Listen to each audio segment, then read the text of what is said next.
And members of New York's Strongest are taking the city to court. Both female and minority Department of Sanitation enforcement agents have filed a class action lawsuit against the city, alleging both racist and sexist discrimination and equal pay violations. News 12's Marilyn Buckley joining us now with more on this. And you spoke with some of those filing suit, Marilyn. That's right, Amanda. Some of these sanitation enforcement agents, they're ready to have their case heard in court. Papers have been served, and a number of them are claiming they're doing the exact same amount of work, yet they're getting half the pay as some of their counterparts.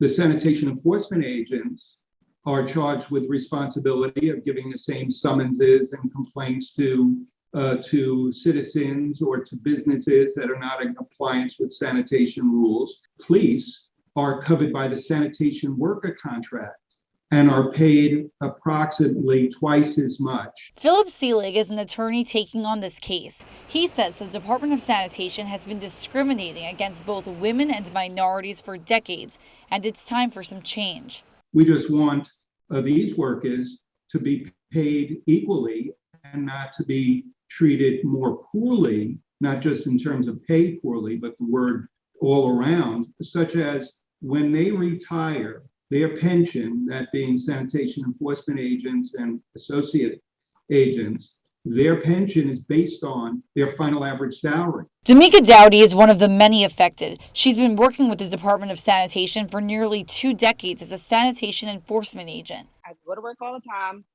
You're doing your job, and someone else is doing the same job, and they're getting double to triple the pay, and we're doing the exact same thing. Dowdy just one of the many who feel underappreciated and underpaid.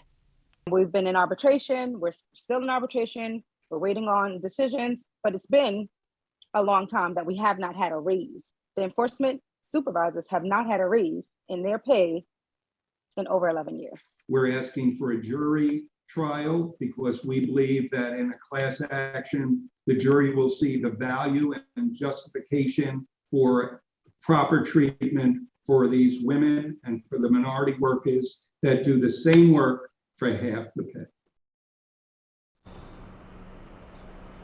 And we did reach out to the DSNY, who has not yet seen this case. Keep in mind it was just filed, but they did point out to us 2 major differences in these roles. They say that both of these roles are very important, but they claim they're very different. One of the main things being that sanitation enforcement agents, they can observe conditions, while sanitation police can both make arrests and carry a weapon. Reporting from Canarsie, Marilyn Buckley, News 12.